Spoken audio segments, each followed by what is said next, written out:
Howdy, y'all. Just over here watching a documentary about coronavirus. Because we definitely need more of that in our lives.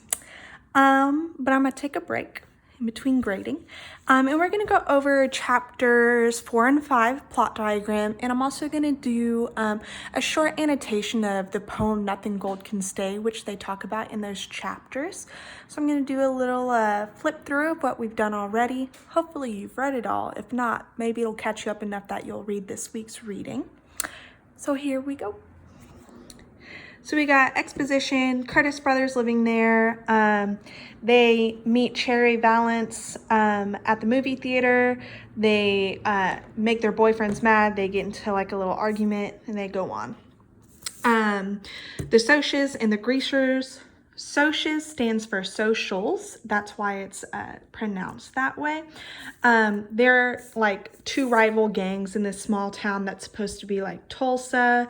Here's where Pony and Johnny meet Cherry and Marcia. That's the rising action. So all of this rising action makes this conflict between the Socs and the Greasers worse.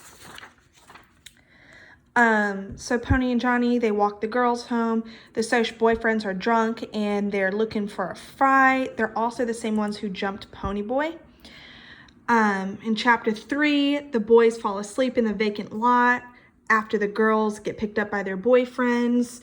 When Pony finally comes home, it's late. Derry is super mad. He hits Pony and Pony runs to Johnny.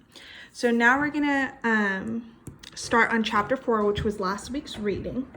So Pony Boy and Johnny, they run to the park and they're walking there and they notice that the blue Mustang is following them, and obviously the blue Mustang is the same one from the girls. They're already drunk looking for a fight, so they start fighting Johnny and Pony, and one of the boys ends up trying to drown Pony Boy.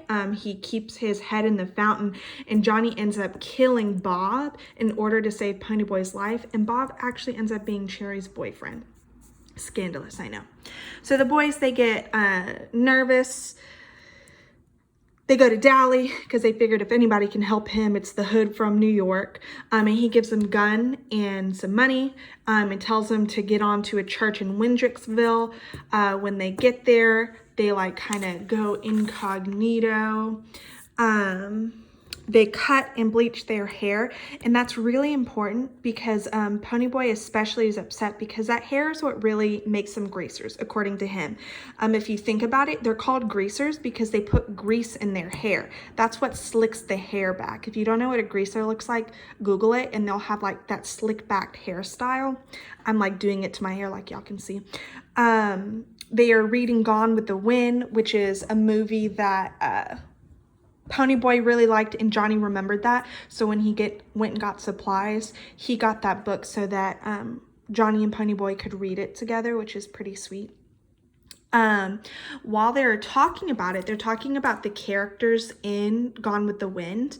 And Johnny, we know that he kind of worships Dally as a hero, and he calls him Gallant. So all through my life, I thought it was pronounced Gallant. It even sounds stupid when I say it out loud, but I like saw it and I never heard anybody say it, but apparently it's Gallant, so the more you know, I guess. Because he likes how calm and cool Dally could be. And Pony Boy is thinking like, Dally is not Gallant, like that has to be someone else. And he's describing all the people in their life. Like Derry has these Superman qualities, and Two-Bit has his humor. Soda is really dashing. And these all make them kind of like characters in a book. And that's where Pony Boy kind of lives his life. He loves to read. He loves escaping reality. And these people, they're almost like caricatures of people. And that's why he say Dally was so real, he scared me. He doesn't have Derry's Superman qualities always coming in to rescue them, or Two-Bit's humor where he always has something perfect to say, or Soda who's handsome and everyone loves him. Dally is kind of dislikable. Like he does what he wants. He's not a character made to fit along in the plot. And that's what scares Pony Boy about Dally, is because he's just so realistic and he's so complex. Cool. This is also the chapter where Ponyboy recites the Nothing Gold Can Stay poem, and I'm going to go over that with y'all because that's actually a really super important thing. I know y'all hate poetry, but this one's pretty simple. Remember, I don't have a printer, so this is the best you're getting. So you have nature's first green is gold. So whenever you talk about things that are green, you're thinking of things that are young.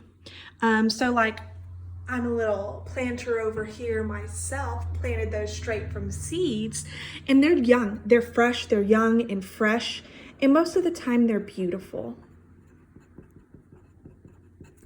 And then when you're thinking about gold, if you think of like precious metals, people always talk about gold being like the most expensive or the most valued.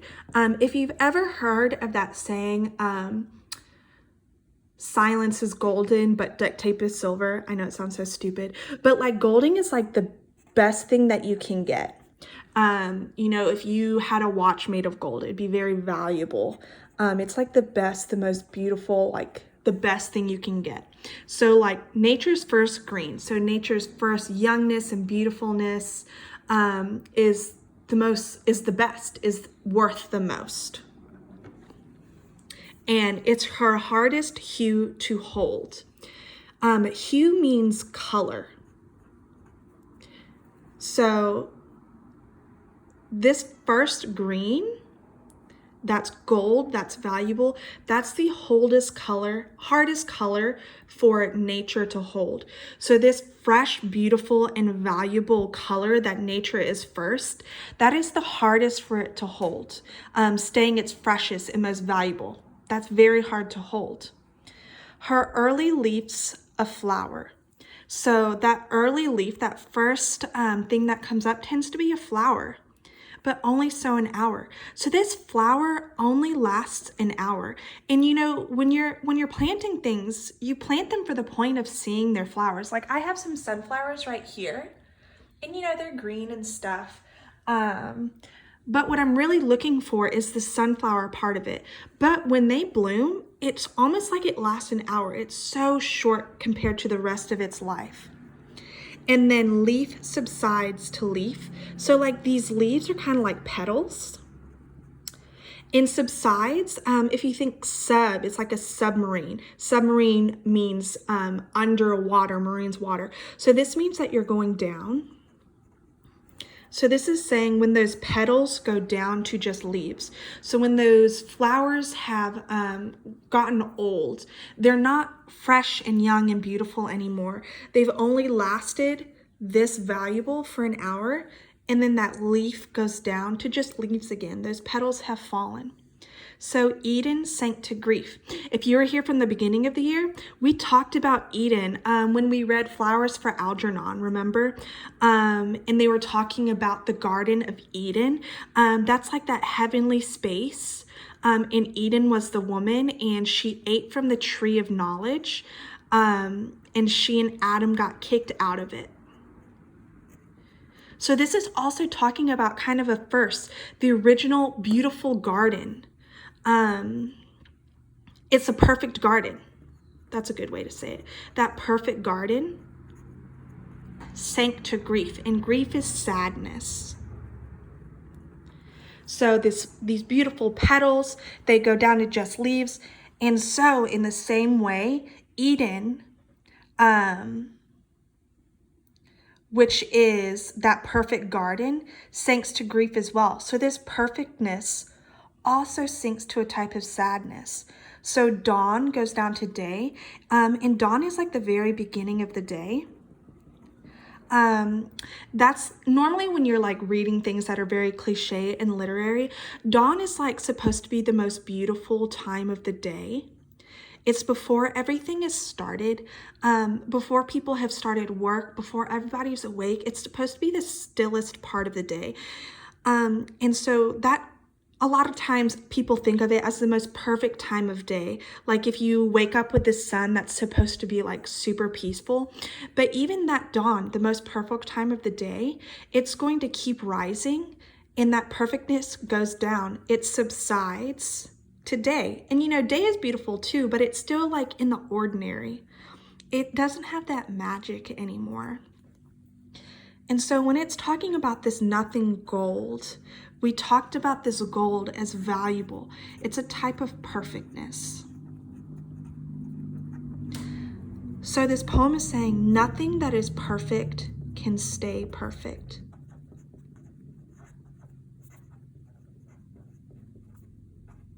Oh gosh, I got distracted by looking at the screen.